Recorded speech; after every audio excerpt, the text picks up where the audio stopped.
So let me introduce you to our wonderful LoGaCulture ensemble with Svetlana Rudenko on piano, Tim Doyle on violin, pipes and concertina, Eamon Cagney on bodhrán and drums, Angus McAmlach on cello, and David Barnett on French horn.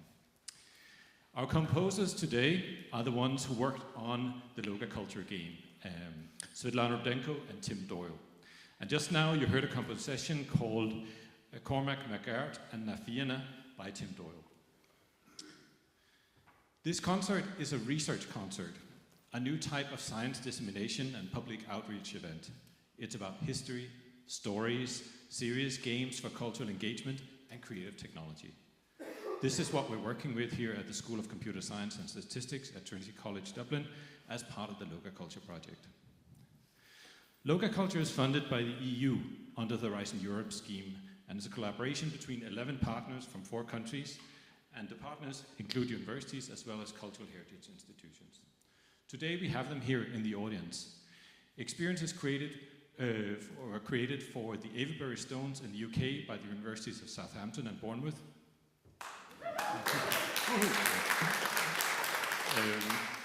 In collaboration with the National Trust for the Senckenberg Museum in Frankfurt, between them and the Rhein-Main University of Applied Sciences and Arts. The Island of Madeira in collaboration between Technico in Lisbon University, the Interactive Technology Institute at Madeira, ECOM, and the Natural History Museum in Funchal.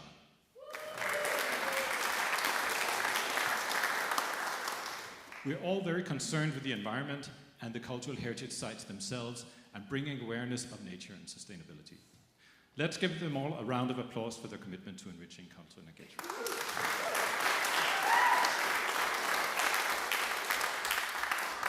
So I'm Professor Mats Haahr from the School of Computer Science and Statistics, and my team and I have collaborated with the Office of Public Works to develop locative games for 2 sites here in Ireland, the Battle of the Boyne and the Hill of Tara. The TCD research team is Svetlana Rudenko on game design and music director and composer. She is second from the right in the photo. Karun Manoharan, second from the left, who is game design and programming. Yours Reek, who is on the very right in the photos, game design, graphic design, and Brianne Pitt, who is on the very left as user studies and outreach. So what we did in the project was we developed what is called a ludonarrative engine, and that's a piece of software based on the concept of psychogeography, which is how places make us feel. And we also use spatial audio navigation. You can read about our work in our open access paper published by Springer. Here it is. You can scan the QR code for the paper or email us later. The game is based on spatial audio navigation. It's a game that takes place only through sound. We wanted people to keep their phones in their pocket, but to time travel through history of Ireland mentally by sound, music, and dialogue. The player meets characters, witnesses different times, and we have 3 different time layers at the Battle of the Boyne, a mythological layer, 1619 of course, and the modern times. Our composer Svetlana Rudenko created nature characters to resonate with the site's psychogeography and give voice to the landscape and the natural habitat. The nature characters play an important role in the game mechanics. The raven brings you into the past, and the Brock fox brings you forward in time again. The battle oak from 1690 is still there, and we chose him as the narrator for our game. As I mentioned, our team has worked in collaboration with the Office of Public Works, and we're delighted to have with us tonight Mary Heffernan, who's head of collections and sites at the OPW, and who will now say a few words.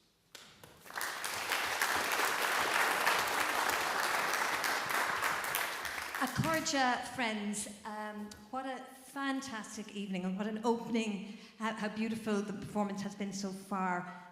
I'm in awe of the work and the creativity of Mads and Svetlana and their team. It's just been eye-opening and so incredible to work with them. At the Office of Public Works and the Department of Heritage, Housing and Local Government, we look after over 780 monuments throughout the island of Ireland. They're an incredible portfolio of monuments from the 2 World UNESCO Heritage Sites, including Newgrange and Skellig, Michael, right up to the houses on Moore Street. The cultural capital embodied in that portfolio of monuments is just unbelievable. And it's just been so exciting to work with Trinity College to look at much more new, exciting ways to bring that history, culture and heritage alive. Ladies and gentlemen, it's been my great pleasure to collaborate. I'm in awe, and I just would ask you to please show your appreciation to Trinity College. Thank you very much. Thank you, Mary. So now about the 1690 layer that we have, the time layer that is situated in 1690. The battle of one single day, July 1st, which decided the Protestant ascendancy in Ireland and had a big influence on the course of politics in the whole of Europe. It's particularly interesting that the Pope was supporting the Protestant King William because Louis XIV, who was Catholic of course, was supporting the Catholic King James. But the Pope thought that Louis XIV was becoming too powerful. So let's delve into history. The Music of Two Kings by Playford and Purcell.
So that's Kings and Politics. We also wanted to tell stories of people who were involved, and we have dialogues written by Charlene Putney. You'll now hear the Boyne Valley Suite by Svetlana Rudenko, and let me introduce you to our voice actors for today, Kate Russell and Daniel Costello. Kate.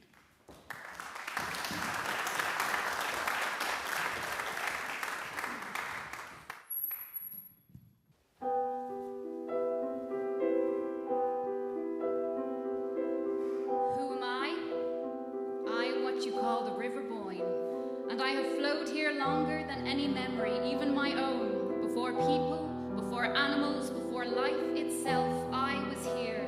Since the goddess Boyne brought me into being, the salmon of knowledge swam in me. The 140 limbs of the great beast Mata sank within my depths. And then, when your kind came, the druids whispered to me, the kings fought over me, and the monks came to pray beside me. All of them gone, and I remain. And then that day, the day I ran red, as the men of two armies bled into me, I took no sides then, and I take no sides now. What difference would it make? All of them gone, and I remain. And here we are today, another today, in such a long, long string of them. Things happen out there, roads, buildings, ever more people. What difference does any of it make? All of them will be gone, and I will remain. I will flow on. I always flow on.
Touched my trunk and he prayed. I felt the fear in his touch. I can still feel it now. He never came back. I remember many days before the battle and many after. I remember the harshness of every winter. I remember the famines. I remember trees that stood, trees that fell. And now, I am the last of the old ones standing. Everything changes around me. The river Boyne flows and forgets. That's how she is. She's always moving, but not me. I hold it all under my studded bark, and I will hold more, though what is to come, I cannot know. But it all ends right back at the beginning, where all true stories do. You've walked my lands. You've heard the echoes of past lives. And now, your footsteps have been added to my memories. I can feel the footsteps of the fox trotting away, slipping through time again, but she always returns, and so might you. I'll be here, collecting stories for the future.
The raven in Irish mythology is a powerful symbol of battle and death, a guardian of warriors helping them with the transition between life and death.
You might have noticed that Svetlana likes to use quotations from classical music to encourage it to the games. You might have recognized some quotations from Chopin and Satie, for example. We also have a modern layer where the characters are from today. A boy who talks about football, a farmer who likes to fish in the river but complains that nowadays it's regulated. And we also know that we wanted to show the music of contemporary Ireland, not only traditional but also contemporary classical music. So you'll now hear a composition by John Buckley, who lectured in DCU for many years, on a poem by W.B. Yeats called The Song of Wandering Aengus. Oh yes, my apologies. The composition is called The Silver Apples of the Moon, the Golden Apples of the Sun.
Went out to the hazelwood because a fire was in my head, and cut and peeled a hazel wand and hooked a berry to a thread.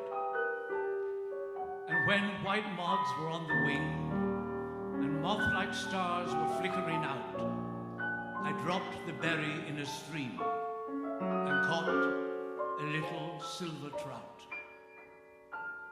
When I had laid it on the floor, I went to blow the fire aflame, but something rustled on the floor, and someone called me by my name. It had become a glimmering girl with apple blossom in her hair, who called me by my name and ran and faded through the brightening air.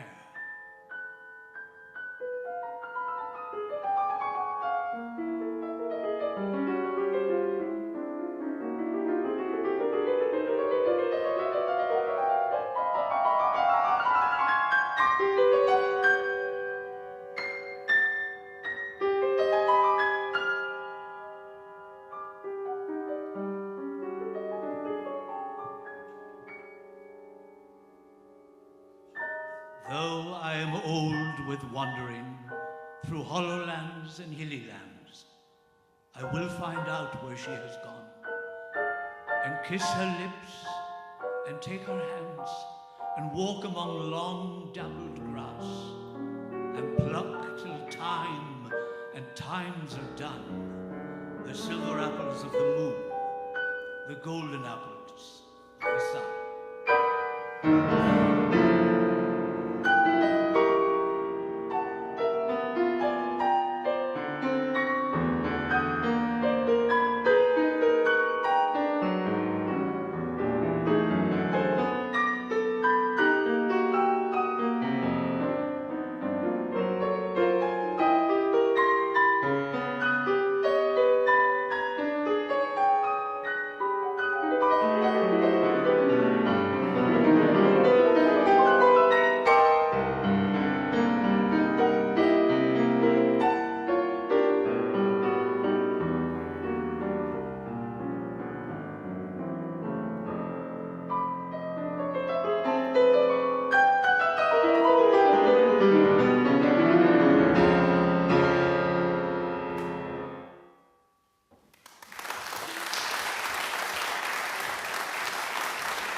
I'd like to thank Kate and Daniel for their wonderful voices, and also the other voice actors from the Reactors agency whose voices appear in the game. They've been fabulous to work with. Oh yes.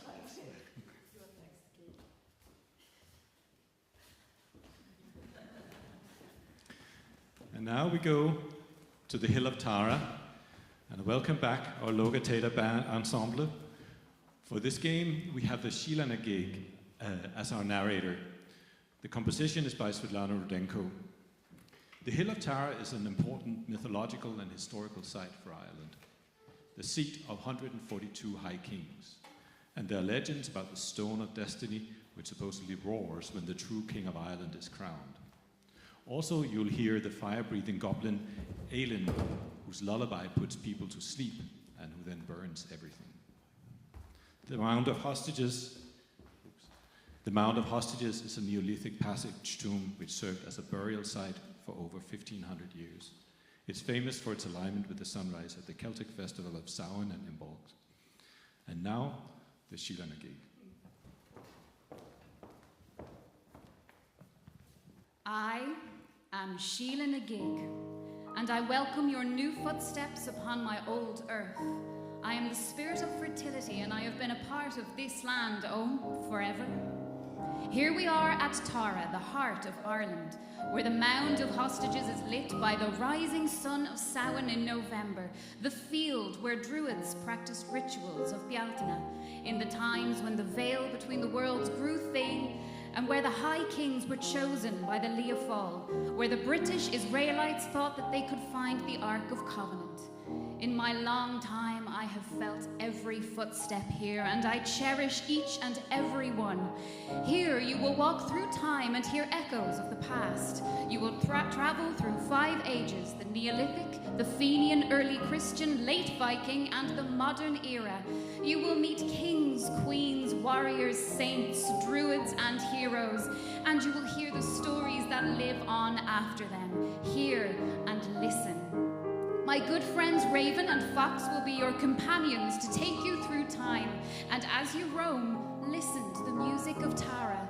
Let her guide you to those who have walked here before. Follow the sounds to find the spirits, and yet be mindful, the one who chases 2 rabbits catches neither one. And watch out, there are mercenary spirits, and these mercenary spirits do not wish you well. If you hear them, turn towards them, face your fears, and you will prevail.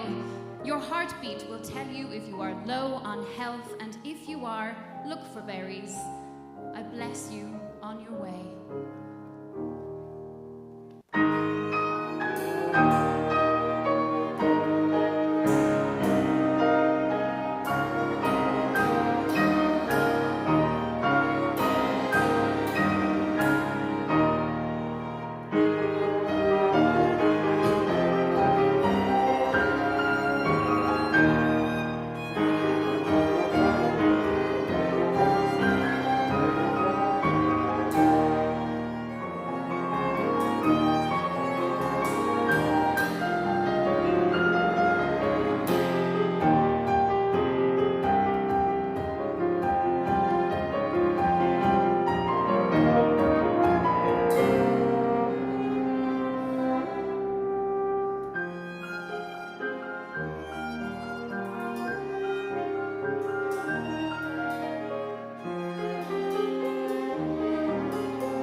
introduce our wonderful LoGaCulture ensemble.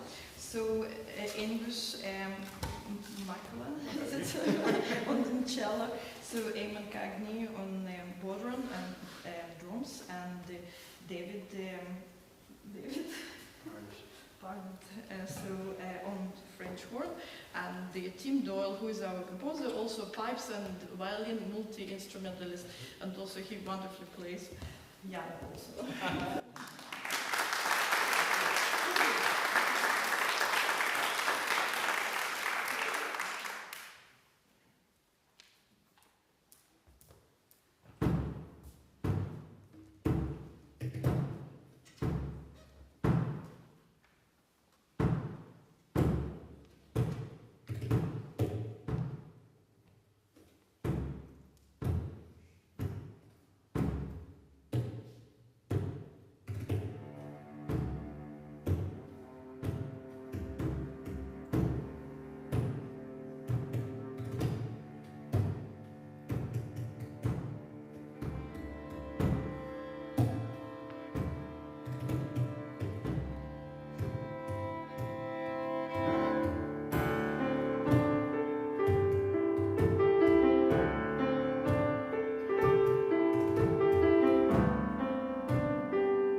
So that was the Beltane Suite composed by Tim Doyle.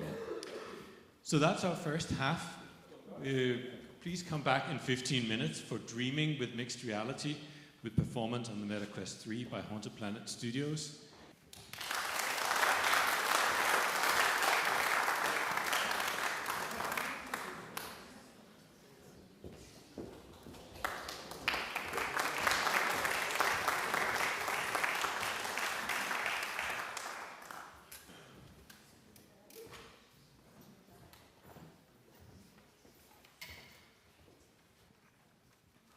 Welcome back. Exploring Dreaming with Mixed Reality, or DreaMR, engages with the human experience of dreaming through art, music, and consciousness science. Using cutting-edge mixed reality, we approach dreaming like surrealist paintings, experiences that reside halfway between the visible and the invisible. Mixed reality technology is suited for this purpose uniquely because it positions the audience not within a virtual reality, like our virtual world, like VR technology does, but in a liminal space that blends the real with the unreal, the conscious with the unconscious, the physical world with the world of dreams. As well as being a concert pianist and composer, Svetlana Rudenko is also a postdoctoral researcher and extended reality designer. Now we'll be joined also by Xiongpeng Fu, who is one of my PhD students and who co-designed and wrote the software for the experiences you're going to see next. To bring our research prototypes to market, I used my TCD spin-out company Haunted Planet Studios to develop them and put them into the Meta Store for home use. If you have a MetaQuest 3 headset, the apps are available to download and run at home. So without further ado, welcome to Svetlana Rudenko on piano and Xiongpeng Fu on MetaQuest 3.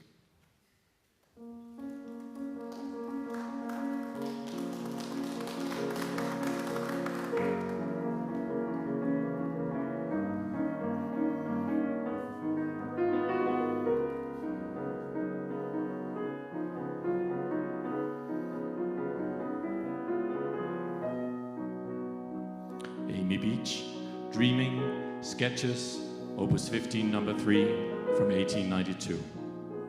You speak to me from the depth of a dream. This was the quote from Victor Hugo that Amy Beach chose as the epigraph for this composition.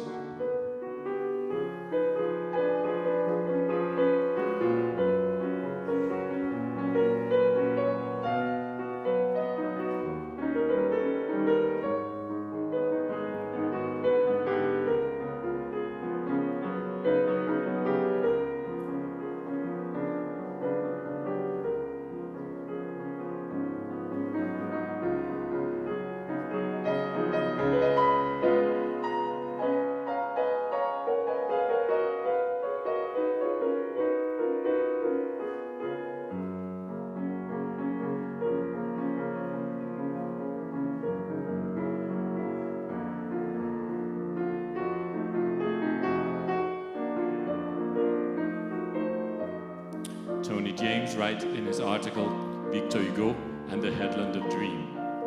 Unlike Naval, who sees dream and life as separate through parallel compartments, Hugo sees them on a continuum. As with light and darkness, there's no precise boundary where one ends and the other begins. This is already clear in an early poem whose importance Baudelaire underlined, La Pente de la Rêverie, from 1831.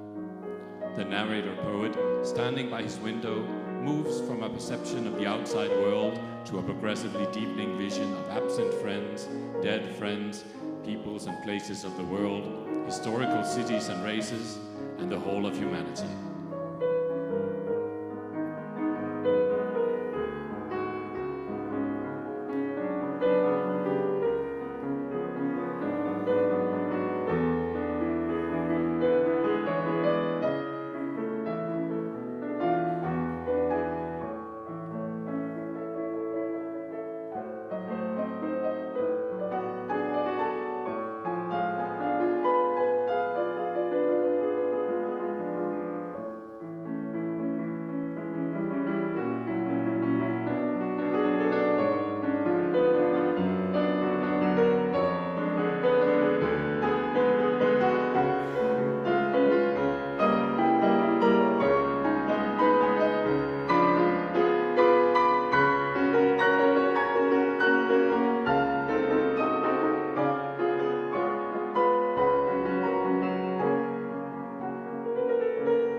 his book, Man and His Symbols, Carl Jung writes, "There are certain events of which we have not consciously taken note. They have happened, so to speak, below the threshold of consciousness. They have happened, but they've been absorbed subliminally without our conscious knowledge." Jung continues about this type of experience. It later wells up from the unconscious as a sort of afterthought. It may appear, for instance, in the form of a dream. As a general rule, the unconscious aspect of any event is revealed to us in dreams, where it appears not as rational thought, but as a symbolic image.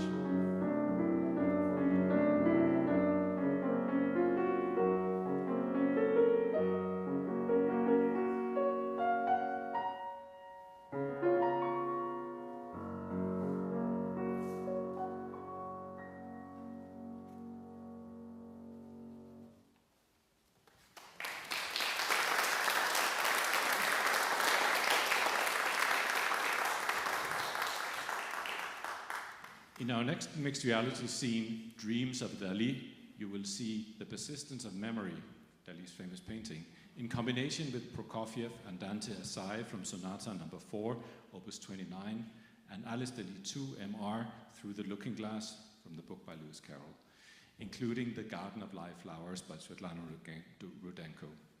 As you may know, for Dali, the symbols of femininity and transformation in time were important. If you visit the Dali Museum in Paris, you'll see his sculptures of Alice with the skipping rope and Alice with crutches. That's how time goes. It's a curious matter, perception, time, and memories. The persistence of memory carries many elements from Portligat's landscape and Dali's reminiscences of time. For Prokofiev, it was the death of his classmate in his youth and the grief of a young life lost that influenced his work. Serialism is the juxtaposition of symbols, and we invite you into this kaleidoscope of fantasy and wonder. As I mentioned before, Svetlana likes to use quotations from classical music, so you may recognize some phrases of Ligeti and The Flight of the Bumblebee.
How would you like to live in Looking Glass House, Kitty? I wonder if they'd give you milk in there. Perhaps Looking Glass milk isn't good to drink, but oh, Kitty, now we come to the passage. Let's pretend there's a way of getting through into it somehow, Kitty. Let's pretend the glass has got all soft like gauze so that we can get through. Why, it's turning into a sort of mist now, I declare. It'll be easy enough to get through. Alice was up on the chimney piece while she said this, though she hardly knew how she'd got there. And certainly the glass was beginning to melt away, just like a bright, silvery mist.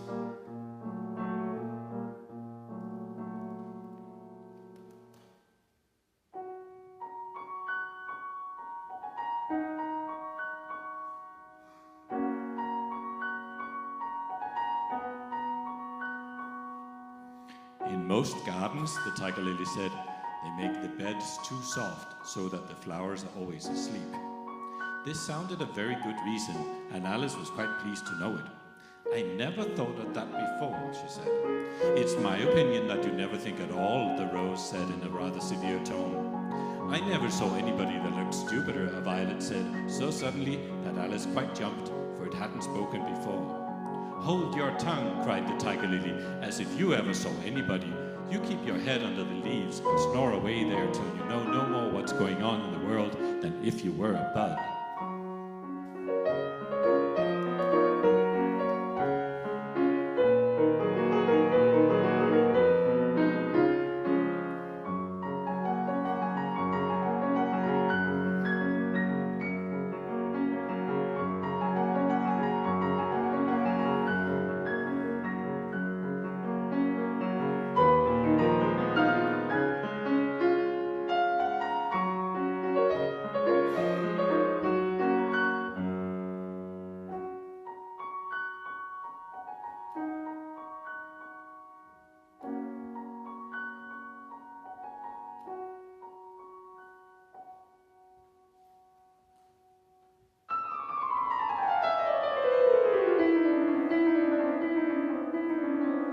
It certainly was a very large gnat, about the size of a chicken, Alice thought. Still, she couldn't feel nervous with it after they'd been talking together so long. Then you don't like all insects, the gnat went on as quietly as if nothing had happened. I like them when they can talk, Alice said. None of them ever talk where I come from. What sort of insects do you rejoice in where you come from, the gnat inquired. I don't rejoice in insects at all, Alice explained, because I'm rather afraid of them, at least the large kinds.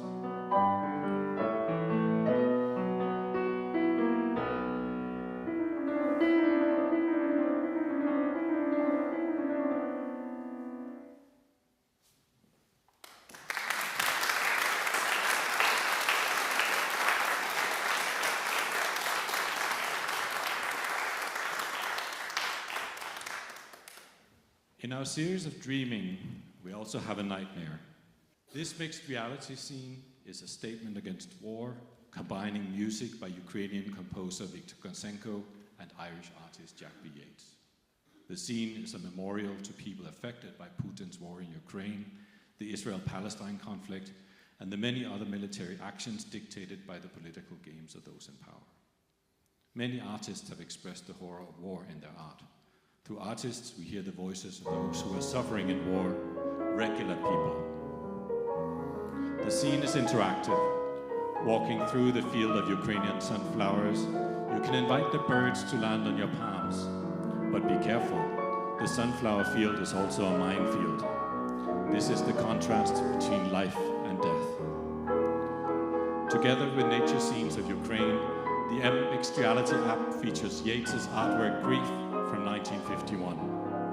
This painting may have been derived from an original sketch entitled Let There Be No More War, and can be read then as an anti-war statement akin to Picasso's Guernica from 1937. Grief shows rows of soldiers with rifles and bayonets surrounding a rider on horseback who raises one arm in the air as if to lead a charge. In the foreground, a woman dressed in blue comforts a blonde baby. To their left, an old man, bent double, reaches out his hands in despair.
In the series DreaMR, Dreaming with Mixed Reality by Haunted Planet Studios, Kosenko Yates MR stands as a nightmare to remind humanity about the fragility of peace and the lives lost in the military machine.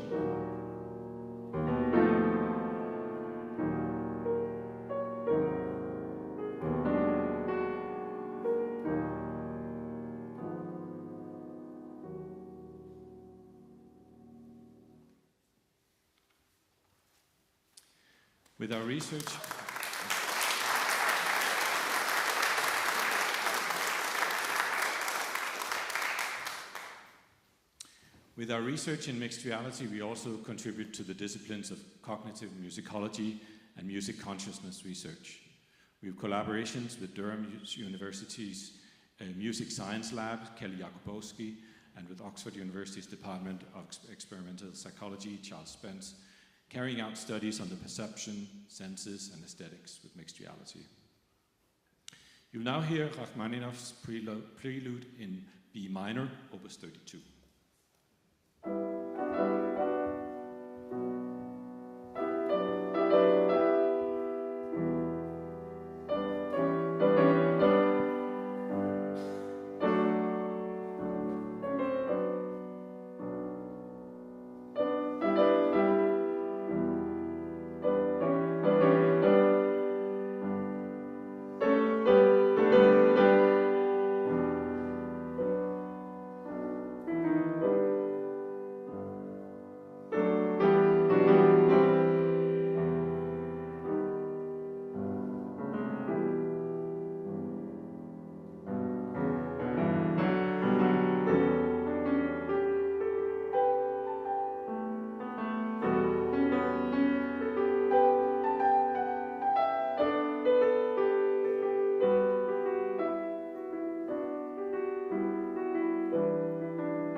So I'd now like to welcome back our LoGaCulture ensemble, and you will hear the suite by a composer, Svetlana Rudenko, De Curico Metaphysical Art.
So thank you very much. We hope to see you at some of the historical sites that we talked about in the first half of the concert, the Battle of the Boyne and the Hill of Tara. And for young people and families, we created an adaptation of the spatial audio navigation games with music composed for flowers specifically, and it's set in the Botanic Gardens in National Botanic Gardens in Glasnevin.